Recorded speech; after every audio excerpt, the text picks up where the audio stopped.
If you've ever clicked on a massage ad online and suddenly the conversation turned explicit, this video is for you. Because there's a blurry line between looking for a legitimate service and getting pulled into a criminal solicitation case.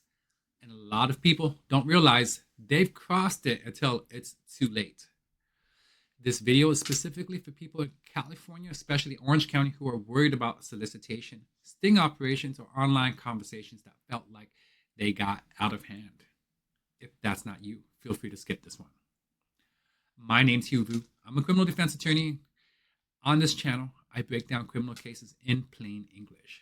What actually matters, what people misunderstand, and how these situations really play out behind the scenes. A lot of people find these videos when they're stressed, confused, or wondering if they accidentally got themselves into trouble.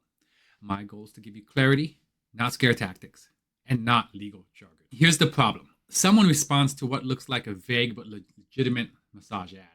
The conversation escalates fast. Unexpected nude photos, sexual suggestions, even talk about payment alternatives like gift cards or electronics. Nothing happens in person. The money is never exchanged. The person backs out. But now they're left wondering, did I just commit a crime? And the stakes are real because solicitation cases aren't about what actually happened. They're about what prosecutors claim you agreed to.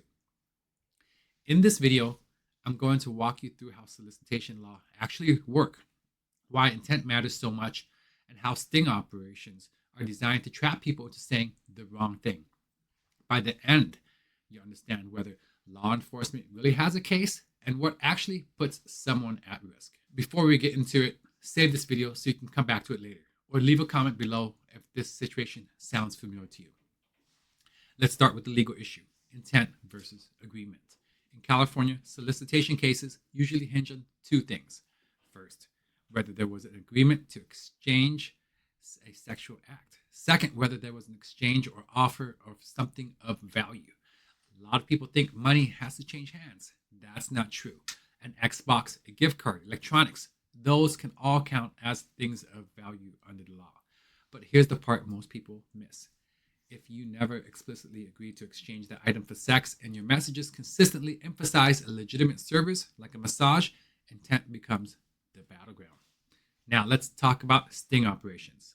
Sites like BedPage, before it was shut down, were notorious for undercover setups.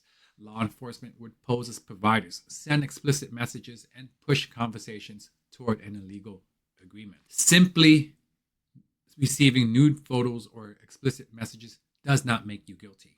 What matters is whether you knowingly and willingly agreed to an illegal exchange. So should you worry? If you never sent money or items, you never clearly agreed to sex for payment, and you backed out before a meeting, then law enforcement likely has a weak case. This is important. Prosecutors often rely heavily on chat logs, not completed acts. That's why people in Orange County can technically be charged even if nothing happened in person. The law considers the crime complete at the point of agreement. Stay with me. I'll tell you exactly what to do if you think you're messaging a decoy. So let's recap.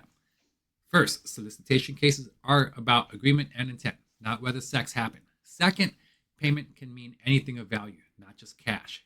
Third, simply receiving explicit messages does not make you guilty.